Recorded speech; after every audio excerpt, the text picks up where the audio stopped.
Érica Nelumba. Eu. Doutora Érica Nelumba. Bem-vinda. Muito obrigada, Tiago. Obrigada mesmo. Eu não faço muita questão de ser chamada de doutora Érica, fora das lides hospitalares. Ok. Não é? Porque eu sou Érica Nelumba, médica, dermatologista. O doutora, o prefixo, né, doutora... Já não é coisa, né? O meu ego não é assim tão inflado que eu tenha necessidade disso. Ok, mas se calhar, e vamos já começar por isso, é só porque tu te garantes, né? Porque eu sei, na medicina, os médicos sentem-se deuses. Há esse mito. E depois há mesmo a cena, não, doutor. Há muita gente que faz muita questão. Mas depois há aqueles que sabem qual é o propósito e não estão muito para os títulos, é isso?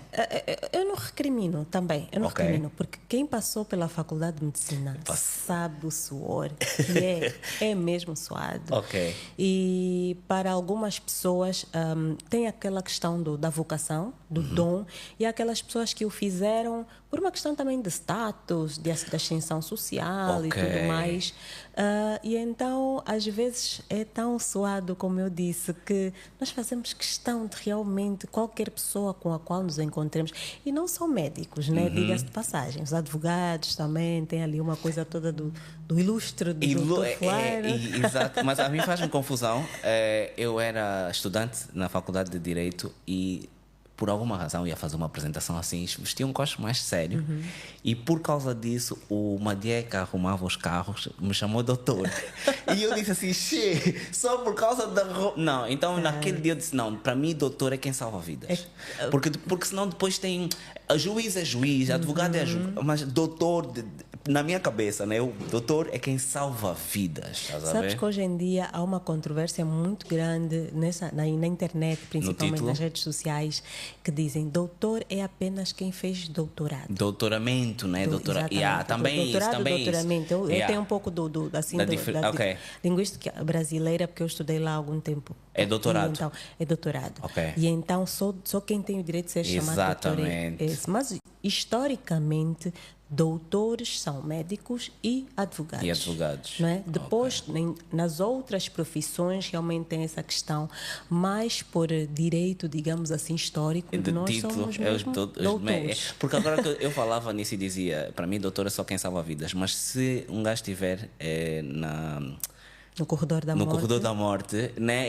Faz sentido, se calhar é por aí. Exatamente. Olha, tu cantas há muitos anos, tu vais fazer quantos anos de carreira? 24 anos. 24. 23 anos. Este ano eu completei 23 anos. Já foste diva da Angola, pela música, salvas vidas pela medicina. Qual era o sonho? Olha, desde criança, digamos assim, por incrível que pareça, o meu sonho era ser modelo. Ah, sério? Eu olhava para aquelas mulheres altas, esbeltas, cheias de atitude, de segurança, belas, né? Porque faz parte, não é, pelo menos da nossa construção de beleza. Tinha aquele padrão todo e como criança eu queria muito ser uma modelo. E quando é que percebeste que não ias crescer muito mais? E que, portanto, tinhas que querer ser outra coisa? Olha, Tiago, para minha sorte, eu acredito que outros sonhos vieram antes que eu percebesse que aquele não ia dar muito certo. Aquele não ia dar muito certo. Então, já eu depois comecei a sonhar, digamos assim, com ser bióloga. Eu gosto muito de biologia, essa coisa toda. Minha mãe é bióloga de formação. Nice. Biologia não é os animais ou é a natureza? É tudo. É tudo. Né?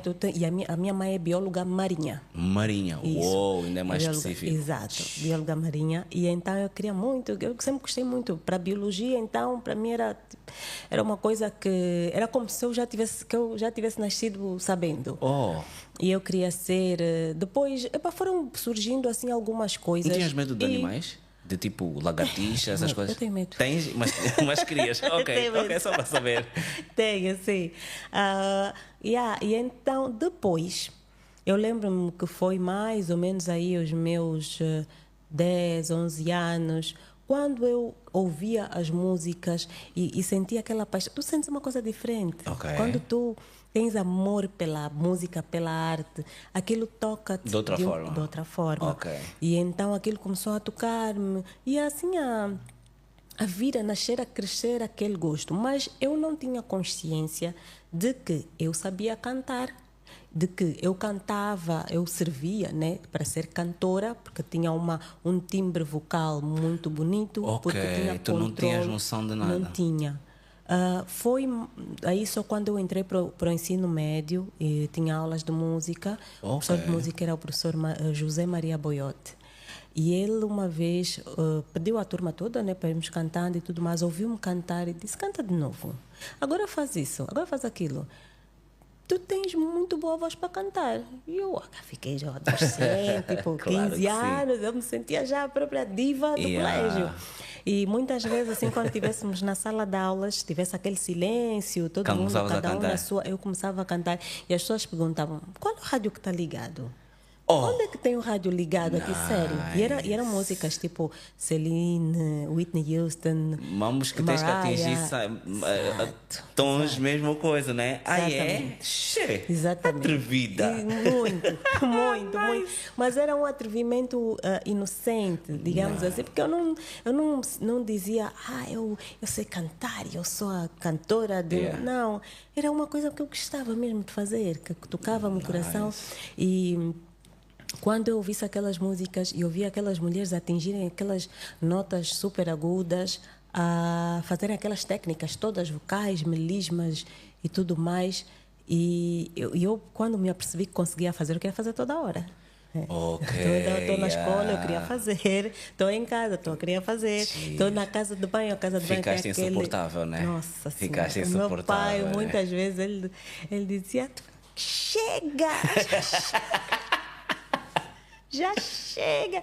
Eu tive um namorado que ele também disse: tipo, chega, vamos namorar. Meu Deus. Mas é a paixão, Faz né? parte. É paixão. Oh, muito bom. Então é um cenário que te encontra. Foi bom porque no processo que tu contas que tu nem precisaste de te sentir mal porque não vais ser Miss ou modelo, porque já estavas a fazer, a vida já te apresentou outras coisas, né? Outros rumos. E eu sempre que me lembro disso, é com humor mesmo, que olho para mim e digo: mas como é que eu... Se bem que hoje em dia, com a diversidade que há, tipo, numa passarela, és capaz de encontrar modelos com altura abaixo da média, muito Exato, acima da média. já há outras coisas. Acima O do padrão peso, já não é o mesmo. Plus size, etc. E então, hoje a moda é muito mais democrática, embora seja muito limitada. Também eu não sei, ainda que com essa abertura, eu creio que eu não conseguiria ser uma Maria Borges da vida, né? Não poderia ser, mas... Até porque a Maria abandonou os estudos e tu não. Olha... Não, porque a vida é isso. São escolhas. Olha, tu és diva, mas não estás na Forbes. Olha, a vida é isso. Então, exatamente. Ela fez a escolha certa para a vida dela. Para a vida dela, isso é muito importante. A paixão pela música começou num karaoke? Começou... na verdade, eu acho que desenvolveu-se. Desenvolveu-se? No karaoke. Conta-me isso e vou dizer porquê. Porque eu estou e porque tu és cantora, portanto está dentro da linha. Eu estou há algum tempo a tentar ter aqui uma noites de karaoke aqui no espaço. Okay. Mas eu acho que só faz sentido se for gerida por uma pessoa da música. Não tem que ser outra pessoa, tem que ser alguém da música, talvez alguém por causa dessa parte da paixão, porque eu quero o business. Mas o business sem a energia, sem estás a ver? Yeah. É mais Eu nessa percebo. linha. Mas explica-me esse bichinho, como é que isso surge aí? Olha, eu também, sei lá, desde que eu me conheço por gente, uma história que eu conto muito. Quando eu era bebê, eu acho que era bebê ainda, sabes? Aquela coisa das mães, ninar, canta uma música, bebê, dorme já. Na minha mãe não cantava assim. A minha mãe cantava mesmo aquelas músicas. Assim. Eu acho que isso também foi fomentando essa minha paixão pela música. E ela fazia, daí passaram 30 minutos, ela olhava para mim e estava assim.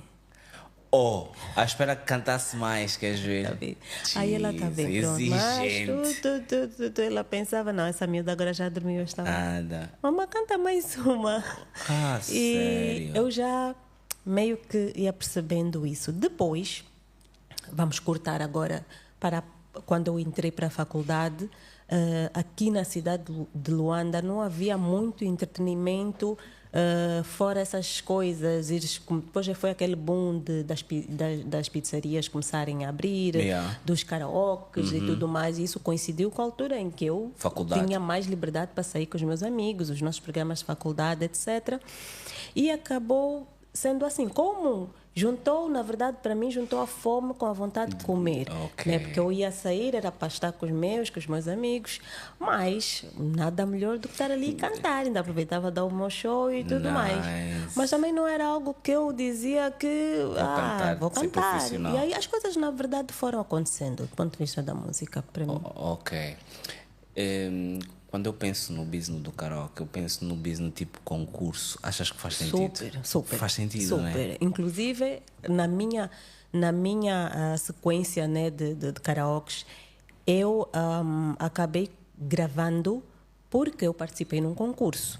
Eu acredito que, independentemente de eu ter ganho ou não, eu não ganhei o concurso, eu fiquei em segundo lugar, se a memória não me falha, e fazia parte, olha, é interessante, fazia parte do concurso e tudo, mas era tipo fases, com eliminatórias, inclusive. Era o vencedor da semana, era uma vez por semana, acho que era sábado, era o vencedor da semana, que depois das 4 semanas concorriam para o do mês e depois para o do ano. E eu fui vencendo assim essa sequência toda. Também tinha a minha claque já dos meus amigos todos que iam para lá e não tinha como. Só que aí, na final, eu perdi. Havia um brasileiro, sabes como é que são os brasileiros? Eu acho que era uma música sertaneja que ele cantou. E depois nós também gostamos sempre do que é importado. Exatamente. E ele também, também era talentoso. Eu não vou dizer que não era, né? Era e tudo mais. Então ele ganhou o concurso, eu saí em segundo lugar, mas acabei conhecendo gente da música, gente do mundo da música. Uma dessas pessoas foi o Kelly Silva. O Kelly Silva, na altura, era o apresentador do concurso. E então ele foi falando, tem uma miúda, canta muito bem e tudo mais, não sei quantos. Aí depois entrou o Saulo Gonçalves, entrou Beto Max, entrou... E pronto. Daí para frente foi só história, a que vocês já conhecem.